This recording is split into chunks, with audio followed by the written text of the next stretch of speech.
Hello and welcome back to our study of Peninei Halacha, the teachings of Rabbi Eliezer Melamed, Shlita.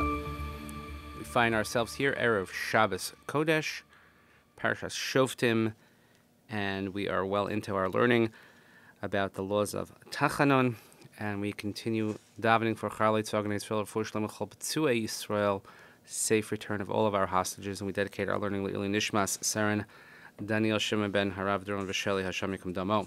Next chapter, Nefillat Apayim, Ketzad. How does one do Nefillat Apayim? And he writes in parentheses, La Nohagin Lipol, again, only to those, of course, who actually do it. As we said last time, there are certain in Eidot HaMizrach that do not fall.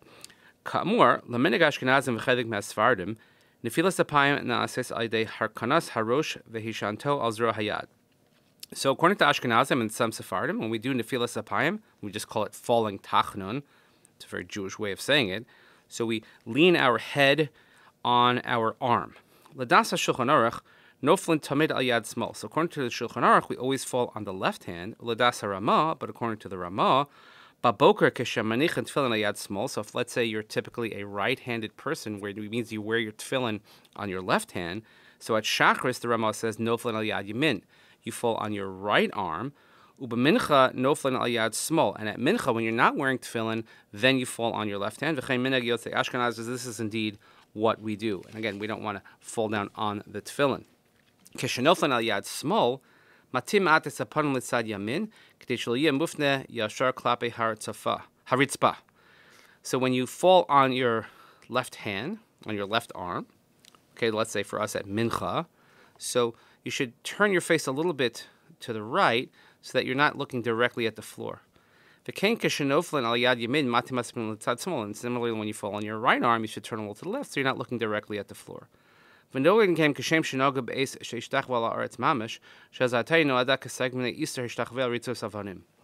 again, we don't want to look similarly when we have falling on the floor. We want to go on a stone floor, so we don't want to be looking at the floor in this sense.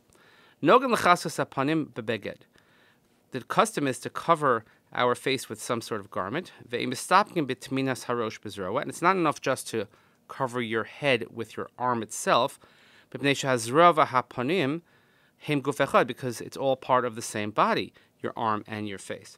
And you cannot cover yourself. It's like the same reason you can't use your hand as a kippah. If you don't have a yarmulke, you can't use your hand for that purpose. The main reason why we cover is for modesty purposes, because we're saying we're subjugating ourselves to HaKadosh Baruch Hu, and out of fear, shame, we cover ourselves. So let's say somebody who's wearing short sleeves, if he has some sort of cloth, he should put the cloth, like a handkerchief or something, on his arm, and then put his head on that. And if he doesn't have anything, he should then put it on his arm, but not on his hand, on his palm, because the hand can completely cover your face. So you can kind of bury your head in your arm, but not in your hand. And if there's a table, and if you're davening at a table, then you can put your arm on the table, and the table also will serve as some sort of cover. Again, very lengthy notes we have here about what to do. A little beyond our scope right now.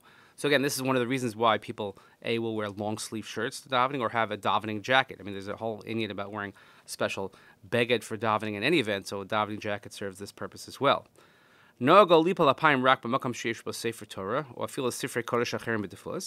custom is to fall Tachanun only if there is a Sefer Torah present, or even if there are other holy Jewish books there.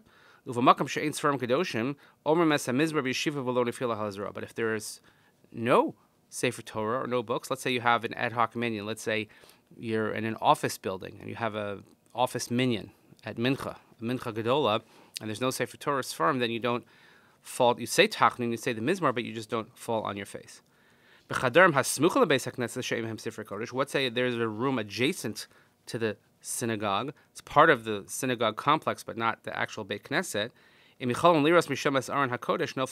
you could see the ark from there, then you do fall Tachanun. But if not, then you say it b'yeshiva. We had this question actually a number of years ago when we were davening outside during COVID, what should we do? So we situated our minyan in a way that we could actually see the Aron Kodesh, and we were able to fall Tachanun. B'Yerushalayim, Nefillat Apayim gam b'makom she'ein sfarim mipnei shekedusha se'ir mo'ila b'makom sfarim. Interesting exception to this rule is that in Jerusalem, anywhere in Jerusalem you can fall Tachanun because the entire city is considered holy. B'makom she'ein efsharis lomer Nefillat Apayim yeshiva. Let's say you can't find a seat. Let's say the minyan is so packed and there's nowhere to sit for Tachanun. You can go into Ein Kisei. O shebedik ma'acharav Omed Chavero be'emtza tfilas hamidor. Or let's say someone behind you is saying Shmona Esrei and it's inappropriate to sit down. Ve'en yochel alechas l'makom acher, and you can't go anywhere else. Yomar tfilas Nefillat Apayim ba'amida. You could say Tachanun standing up. Umutav sheyismach es atzmo lakir. Better you should at least lean on the wall or something.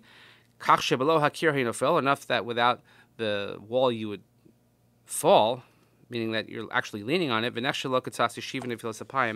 this is considered a little bit like sitting. Nefillat Apayim, you're leaning on something that's just holding you up, and that's considered sitting. Again, a lot of really important notes here. We're trying to give you the Rashi and Yanim, but we should know that the common mistake that people make is doing Tachanun without covering their arms, or just kind of taking two fingers and doing a salute type of gesture. You should actually fall on the crook of your arm, and it should be covered. And perhaps you could also use, if it's in the morning, you could certainly use your talis for that purpose as well. But we thank everyone for joining us on the journey this week. Hopefully we'll continue more next week. Wishing everybody a peaceful and restful Shabbos. Please continue davening for Chayalei Tzvah Israel, for Shalom Chol Yisrael, a safe return of our hostages, dedicating our learning to Nishmat, Sarah, Daniel, Shimon, Rav, Duram, Vasheli, Hashem Gedamo. Have a great Shabbos. We'll see you here next time.